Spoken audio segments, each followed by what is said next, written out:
سہیل نے بہت آرام سے ان کا جواب رد کر دیا تھا۔ انہوں نے گہرا سانس لیا۔ مجھے ایسا لگتا ہے کہ اسے واقعی ہماری مدد کی ضرورت ہے۔ کل رات جاوید میرے خواب میں آیا تھا اور وہ بہت اداس تھا۔ وہ اپنی موت کے اتنے سالوں بعد پہلی دفعہ میرے خواب میں آیا ہے اور مجھے اس کے بچوں کو قریب سے دیکھنے کے بعد احساس ہو رہا ہے کہ اتنے سالوں میں مجھ سے ان کے حق میں کوتاہی سرزد ہو گئی ہے۔ اس کا گھرانہ تو ہمیشہ سے بے ضرر تھا، بالکل جاوید کی طرح۔ بولتے بولتے ان کی آنکھیں نم ہوئی تو سہیل نے گہرا سانس لیتے ہوئے سر اس بات میں ہلایا۔ جاوید اور ان کے درمیان کسی وقت میں بہت گہری دوستی رہی تھی۔ کیا پھر تم اپنے رمیز بھائی کی تلخی اور بے رخی برداشت کر پاؤ گی؟ اس کی بیٹی کے ساتھ جو حرم نے نازنین کی وجہ سے کیا، کیا تم ان کی جانب سے دیے جانے والے رد عمل کے لیے تیار ہو؟ جذباتی ہوئے بغیر وہ سکون سے استغفار کر رہے تھے۔ میں سوچتی ہوں اس بارے میں، لیکن کہیں نہ کہیں تو غلطی بڑے بھائی جان کی بھی ہے۔ میں ان سے بات کر لوں گی، وہ اتنے بھی سنگ دل نہیں ہے کہ اپنی بھتیجی کو معاف ہی نہ کریں۔ ان کے جواب پر سہیل کے ابرو حیرت سے اوپر کو اٹھے تھے، کیونکہ روہیلہ کے مقابلے میں وہ رمیز سے کسی اور طرح واقف تھے۔ وہ بہن تھی، اسی لیے بہت دفعہ وہ حساس معاملات کو نظر انداز کر سکتی تھی، لیکن وہ ہرگز بھی اندھے نہیں تھے۔ انہیں رمیز کے معاملات اور ان کی صفاقی کا بخوبی علم تھا، مگر وہ اس بارے میں مزید کچھ نہیں بولے۔ وہ لوگوں کو پہلے سے آگاہی دینے کے حق میں ہرگز بھی نہیں تھے۔ وہ لوگوں کو ان کے حال پر چھوڑ دینے کے عادی تھے، کیونکہ لوگ اپنی آنکھوں سے دیکھے بغیر کسی بھی حقیقت کا یقین نہیں کیا کرتے۔ کیا بس یہی وجہ ہے؟ کیا کوئی اور ایسی وجہ ہے جس سے میں واقف نہیں؟ کچھ دیر بعد انہوں نے جیسے آخری دفعہ استغفار کیا تو روہیلہ نے سر اس بات میں لایا۔ ان کے جوابی رد عمل پر سہیل نے مزید کوئی سوال کرنا مناسب نہ سمجھا اور اپنے موبائل میں میلز کو انگوٹھے سے نیچے کرتے وہ ایک ایک کر کے ان میلز کا جواب دینے لگے تھے۔ صبح گھر میں خاصی گہما گہمی تھی۔ عدیل کی مہندی میں محض ایک دن کا وقفہ رہ گیا تھا اور خاندان کے لوگ بطور مہمان آنا شروع ہو گئے تھے۔ نازنین، ثانیہ اور روہیلہ ملازمہ کے ہمراہ داخلی دروازے سے لدی پھندی اندر داخل ہوئی تھی۔ آج خریداری کا آخری دن تھا اور یہ آخری چکر تھا جو اپنے اختتام کو پہنچا تھا۔ لاؤنج میں چند پل بیٹھ کر دم لینے کے بعد صوفیہ بھی یہی چلی آئی تھی۔ روہیلہ نے نازنین کی جانب 2 شاپنگ بیگز بڑھائے تو وہ چونک کر انہیں دیکھنے لگی۔ اس نے سیاہ لمبے بالوں میں فرانسیسی طرز کی چوٹی گوند رکھی تھی اور رخساروں پر چند چھوٹی لٹیں نکل کر گر رہی تھی۔ جامنی رنگ کی قمیض اور چوڑی دار پاجامے میں ملبوس وہ اپنی دودھی رنگت کے ساتھ حسین لگ رہی تھی۔ روہیلہ نے ہاتھ مزید آگے کیا تو وہ ناسمجھی سے ان کی جانب دیکھنے لگی۔ یہ لو، یہ تمہارے کپڑے ہیں، انہوں نے سنجیدگی سے کہا تو اس کے کم فہمی سے سکڑے ابرو اگلے ہی پل سیدھے ہوئے۔ وہ صوفے پر سیدھی ہو بیٹھی تھی۔ ثانیہ اور صوفیہ دونوں اس کے چہرے کی جانب ہی دیکھ رہی تھی۔ شاید وہ دونوں اندر کہیں جانتی تھی کہ نازنین کو روہیلہ کا ایسا انداز پسند نہیں آئے گا۔ یہ آپ مجھے کیوں دے رہی ہیں؟ تم عدیل کی کزن ہو نا؟ خاندان میں موجود عدیل کی تمام کزنز کو تحفتاً کپڑے دیے ہیں میں نے، تمہارے لیے بھی یہ ایک تحفہ ہے۔ ہمارے خاندان میں یہ رواج برسوں سے چلتا آ رہا ہے، کیا تم اس سے واقف نہیں ہو؟ انہوں نے اپنی وضاحت دینے کے بعد ٹھہر کر پوچھا تو نازنین کی آنکھوں میں سنجیدگی گہری ہو گئی۔ چہرہ اگلے ہی پل بالکل سپاٹ محسوس ہونے لگا۔ ساتھ بیٹھی ثانیہ نے بے ساختہ ہی تھوک نگلا تھا۔ آپ جانتی ہیں کہ میرا تعلق کبھی بھی باقی کزن جیسا نہیں رہا ہے۔ پچھلے تعلق کی بات کون کر رہا ہے یہاں؟ تمہارا تعلق جیسا بھی رہا ہو، لیکن ابھی شادی کا موقع ہے اور یہ رسم ہمارے خاندان کا حصہ ہے۔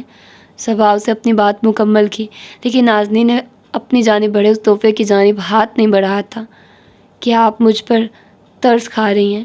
صاف گوئی سے پوچھا تو روہیلہ جو دوسرے شاپنگ بیگ کو اپنے قدموں سے اٹھا رہی تھی تھم کر اسے دیکھنے لگی۔ ہاں، وہ مشکل سوال پوچھنے سے نہیں گھبرایا کرتی تھی۔ میرے کس وتیرے سے لگ رہا ہے کہ میں تم پر ترس کھا رہی ہوں؟ آپ کے پچھلے وتیرے اب تک پرانے نہیں ہوئے، ٹھنڈے انداز سے جواب دیا تو روہیلہ کے چہرے پر سختی سی اتری۔ صوفیہ اور ثانیہ نے بیک وقت غیر آرام دہ پہلو بدلا تھا۔ تحفے کے لیے کسی تلخ رویے کو اپنے ذہن میں لانے کی ضرورت نہیں ہے تمہیں۔ یہ تمہارا تحفہ ہے اور تم اسے رکھ رہی ہو۔ مجھے پتہ ہے کہ تمہارے پاس بہت کپڑے ہیں، اس لیے اسے ترس سمجھنے کی غلطی مت کرنا۔ میں لوگوں پر ترس کھانے والی عورت نہیں ہوں۔ لے لو نازنین، پھپھو بہت پیار سے لائی ہیں تمہارے لیے۔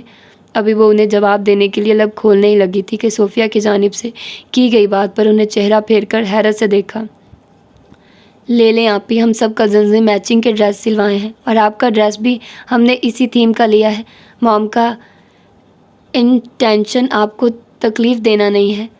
ثانیہ نے ہلکے سے مسکرا کر امید افزا نگاہوں سے اس کا چہرہ دیکھا، لیکن وہاں کچھ بھی نہیں ابھرا تھا۔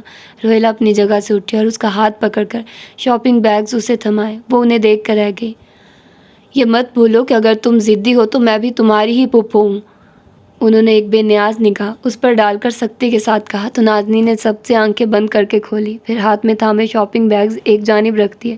اس کا موڈ خراب ہو چکا تھا اور وہ پھر سے ثانیہ کو اپنے مخصوص خول میں سمٹی نظر آنے لگی تھی۔ ابھی وہ مزید خریداری کی جانب بڑھنی ہی لگی تھی کہ داخلی دروازے سے ایک جانی پہچانی سی ہیل کی ٹک ٹک اندر کو آتی اور بڑھتی سنائی دی۔ لاؤنج میں ہر طرف جانی پہچانی سی خوشبو تحلیل ہو گئی تھی۔ ان سب نے چہرے پھیر کر آنے والے کو دیکھا، لیکن نازنین نے چہرہ پھیرنے تک کی زحمت نہیں کی تھی۔ وہ بغیر دیکھے جانتی تھی کہ آنے والا کون تھا۔ روہیلا اب شائستہ اور رمیز سے پرتکلف سے انداز میں بغل گیرو رہی تھی۔ شائستہ نے اس کی جانب کڑوی نگاہ ڈالی تھی۔ رمیز البتہ بالکل نارمل سا مسکرا رہا تھا۔ وہ ان کے یہاں موجود ہونے پر خوشگوار سا تاثر بھی دے چکا تھا۔ اس نے اگلے ہی پل چہرہ اٹھا کر نگاہوں کے عین سامنے براجمان دو مکروہ صورت لوگوں کو دیکھا اور پھر اپنی ایک ٹانگ پر دوسری ٹانگ چڑھائی۔ موڈ خراب پہلے ہی تھا، اب تو حلق کے اندر تک کڑواہٹ اترنے لگی تھی۔ ابھی کوئی اس سے الجھتا تو اس کی ماں اس سے روتی۔ دشمن کی نگاہوں میں سرشار سی مسکراہٹ دیکھ کر وہ بے تاثر سا چہرہ لیے بیٹھی رہی۔ 3 پیس قیمتی سوٹ میں ملبوس رمیز اب صوفیہ سے ان کی طبیعت کے بارے میں دریافت کر رہا تھا۔ ثانیہ اٹھ کر کچن کی جانب بڑھ گئی تھی اور روہیلا شائستہ سے محو گفتگو تھی۔ اسٹریٹ ہو کر پشت پر گرتے بھورے بال اور قیمتی سا لباس زیب تن کیے وہ نک سے تیار ہوئے لگ رہی تھی۔ اس کے انداز میں تکبر کی جھلک تھی اور گردن اکڑی ہوئی تھی۔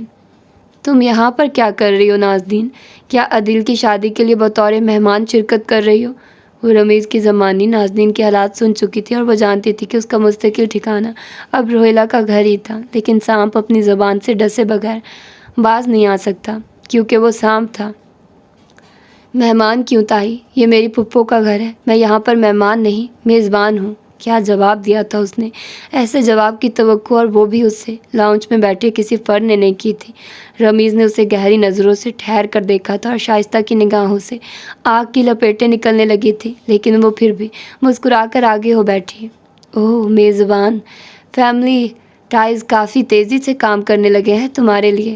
جو کل تک مہمان بنائے جانے کی حیثیت سے بہرہ مند نہیں تھی، آج اسے اپنے میزبان ہونے کا اتنا زحم امپریسو، بہت کڑوا انداز تھا اور الفاظ کا چناؤ تو اس سے بھی کہیں زیادہ گھٹیا تھا۔ فضا میں تناؤ اود آیا تھا اور سب دم سادے نازنین کی جانب دیکھ رہے تھے۔ صوفیہ کو تو باقاعدہ اس سے خوف سا محسوس ہونے لگا تھا۔ مہمان بننے کی حیثیت سے کوئی اور بھی بہرہ مند نہیں تائی، لیکن چلے ہم اتنے حساس موضوع کی طرف نہیں جاتے۔ وہ آخر میں مسکرائی تھی۔ کچھ تو اس نے بھی سیکھا تھا حرم سے دور، کہیں وہ اس کے ایسے انداز پر یقیناً محظوظ ہوا ہوگا۔ اپنی جگہ یاد رکھو، شائستہ نے پیچھے ہو کر چپتے ہوئے انداز سے کہا تو اس نے جیسے متاثر ہو کر سر کو جنبش دی۔ اپنی جگہ کس کو یاد رکھنے کی ضرورت زیادہ ہے؟ کیا میں آپ کو بتاؤں تائی؟ کیونکہ میزبان بہرحال مہمان سے مضبوط نشست کا حامل ہوا کرتا ہے۔ زخمی انسان کی کمزوریوں کو سر عام نہیں گھسیٹنا چاہیے، نہیں تو پھر زخمی لوگ اس دنیا کے سب سے خطرناک انسان بن جاتے ہیں۔ ثانیہ لوازمات کی ٹرالی دھکیلتی لاؤنج میں چلی آئی تھی، لیکن وہاں کا ماحول بہت گرم ہو رہا تھا۔ اگلے ہی پل رمیز خنخار کر سیدھا ہو بیٹھا تھا، پھر ایک ابرو اٹھا کر شائستہ کو متنبہ کیا۔ میں نے سنا ہے کہ حملہ ہو گیا تھا تمہارے گھر پر، کیسے ہوا سب؟ کیا کوئی ہے جس پر تمہیں شک ہے؟ اگر ہے تو ہمیں بتاؤ، ضرور اس مسئلے کا کوئی حل نکالیں گے۔ ثانیہ کے ہاتھ سے چائے لیتے ہوئے وہ فکر مند لہجے میں بولا تو نازنین نے بھی سر یوں ہلایا جیسے کوئی بات ہی نہ ہو۔ شک نہیں ہے کسی پر۔ اس نے ٹانگ پر سے ٹانگ اتاری، پھر ابرو اٹھا کر بے تاثر نظروں سے رمیز کا چہرہ دیکھا۔ مجھے یقین ہے اور ابھی میں اپنے اس یقین کا ثبوت تک دکھا سکتی ہوں، لیکن میں ایسا نہیں کروں گی۔ میں مہمانوں کی بہت عزت کرتی ہوں، اور پھر ایسے مہمانوں کی تو بہت زیادہ جو مجھ سے کمزور حیثیت کے حامل ہوں۔ آخری جملہ اس نے شائستہ کی جانب دیکھتے ہوئے کہا تھا۔ اس نے اگلے ہی پل نازنین کے طنز پر اپنی مٹھی بھینچی تھی۔ اسے اس پر شدید غصہ تھا، وہ ابیہ کی بگڑتی حالت اب تک نہیں بھولی تھی۔ رمیز نے البتہ مسکراتے ہوئے بغیر متاثر ہوئے سر ہلایا تھا۔ بھائی جان، ابیہ کو کیوں نہیں لایا آپ لوگ؟ روہیلا نے فوراً سے بات بدلی تھی۔ انہیں نازنین کے تیور ہرگز بھی بات سنبھالنے والے نہیں لگ رہے تھے، بلکہ وہ تو اس کا ایسا انداز دیکھ کر دنگ رہ گئی تھی۔ انہیں نہیں پتا تھا کہ وہ الفاظ کے ساتھ اتنی ظالم بھی ہو سکتی تھی۔